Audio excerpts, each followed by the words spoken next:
Good day. We're going to talk to you today about cleaning your camera. Now, these little bad boys, my K2s, have been out on loan. My good friends from Twisted Fire Industries have been doing some cool VES training. They needed a last minute Mayday with some assistance with some cameras, so we were glad to help. They're kind enough to bring them back in great condition. They look relatively clean. You notice I'm wearing rubber gloves. Chief Coy, you'd be proud of me. So we're going to talk about how we can keep our equipment clean and, more importantly, how we can reduce our exposure. So our good friends at Firewipes here, they sponsor us and they provide us with a hypoallergenic wipe that doesn't have anything in it that's going to be bad for us, number one. It's not going to open up our pores and shove junk down into us that's going to hurt us. Also, they're individually sealed, so I keep them in the cooler or in my pocket so they don't dry out, because I don't know about you, but I hadn't met a fireman yet that closes those little baby wipe containers.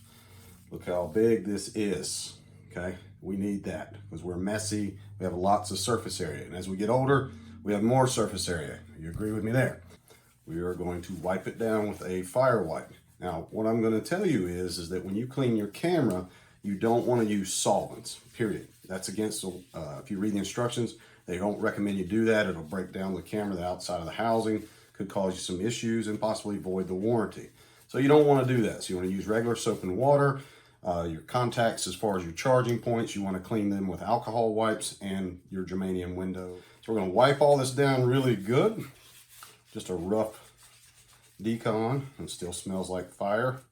That's why I keep all my stuff in a warehouse and not in my house, by the way. My wife told me a couple years ago, your stuff in the basement's making the house smell like fire. Probably not good for this family. So now I pay to rent a warehouse to keep that in there. All right. So just this little bit that I did in a relatively clean looking camera, what came off of it? Ugh. Is that good for us? We would lay this back in the truck and drive down the road. As it cools off, what is it doing? It's off-gassing. What are you breathing? Whatever was on it from the last fire. So